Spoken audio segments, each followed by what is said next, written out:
আজকে আমার বান্ধবী দাদার গায়ে হলুদ ছিল, সেখানে আমি ইনভাইট ছিলাম, আমার সাথে মাও এসেছিল। এখানে আমাকে অনেক জোর জবরদস্তি করেছে এখানে আসার জন্য, কারণ আমি নাকি ভিডিও করি, তারা নাকি আমাকে দেখতে চায়। এই কথাটা শুনে আমি আরোই এসেছিলাম। আর একটুখানির মধ্যে সবার সাথে আমার পরিচয় হয়ে যায়। বক্স আর ব্যান্ড পার্টির লোক দুটোই ছিল, একটুখানির মধ্যে আমার সবার সাথে পরিচয় হয়ে যায়। তাহলে তো সবাই জানে যে আমি ভিডিও করি, সবাই আমার ক্যামেরা চালু দেখে হাই হ্যালো করছিল। আর আমার বান্ধবীকে আবার নাচছে দেখো, আর ও তো আমাকেও নাচতে বলছিল, কিন্তু আমি সত্যি লজ্জা পাচ্ছিলাম। আর আজকে হঠাৎই কেন জানি না রোডে অনেকটা জ্যাম, এর জন্য সবাইকে গাইড করে নিয়ে যাওয়া হচ্ছে। আর এটা হচ্ছে আমাদের এখানকার মিলের রাস্তা। এখান থেকে যদি হেঁটে যায় তাহলে ঠিক আছে, কিন্তু যদি কেউ গাড়ি নিয়ে এই রাস্তা দিয়ে যায় তাহলে আমি তো শিওর এই গাড়ির নাট বল্টু সব খুলে ওখানেই পড়ে যাবে, মানে এতটাই পরিমাণে খারাপ রাস্তা ওখানটা। এখন আমরা বজরংবালী মন্দিরের ওখানে চলে এলাম। যে দাদাটার বিয়ে তারা এখন পুজো দেবে, এখানে সবাই নাচানাচি করছে, পাশেই রয়েছে স্টেশন। আর এদের নিয়মে সব জায়গা পুজো দিয়ে তারপরেই বিয়ে করতে যাওয়া হয়। পুজো কমপ্লিট করে তারপরে আমরা রোডে হয়ে একদম বাড়ি যাবো বলতে রোড থেকে ঘুরে আবারও একটা মন্দিরে যাব, সেখানেও পুজো দেওয়া হবে। তারপরে বক্সের পিছনে নাচতে নাচতে যাবো আর কি। আর এইবারে লজ্জা শরম সব মাটিতে ফেলে আমিও কিন্তু একটুখানি নেচে নিয়েছি, সেটা তো তোমরা দেখতেই পাচ্ছ।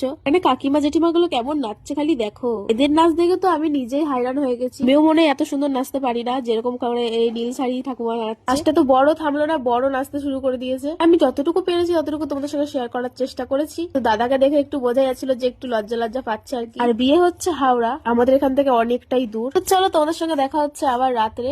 এই যে আমাদের বৌদি, আর আমাকে দেখে আমার বান্ধবীর হাসিটা খালি দেখো, 32 পাটি দাঁত বের করে একদম হেসে ফেলেছে। আমরা এখন একটু ক্যামেরাতে ছবি তুলে নিলাম, আদৌ ছবিগুলো পাবো নাকি তারও ঠিক নেই। আর আমার এই ড্রেসটা আজ থেকে 2 বছর আগেকার, এখনো যে আমার হয় এটাই অনেক। তো আমার কেমন লাগছিল একটু আমাকে জানিও। আর এখন আমরা খেতে বসে পড়েছি, আমি আর আমার ডার্লিং মিলে। উনি আবার মহাদেব ভক্ত, পুরোপুরি ভাবে ভেজ খান। আর মা আর বাপি আমাদের অপর সাইডে বসেছিল। ব্যাকগ্রাউন্ডে যদিও গান বাজছিল, খেতে বসেও আমরা লিপসিং করছিলাম। আমরা দুজন যেখানেই থাকি না, সবাই কেন জানি না আমাদের দিকেই তাকিয়ে থাকে, কারণ আমরা এক জায়গায় থাকলেই তো কাউতালি করি, সেই জন্য। আমি খাইয়ে দিচ্ছি ওকে আর আমি নিজে হা করছি। এরপরে যেটা হলো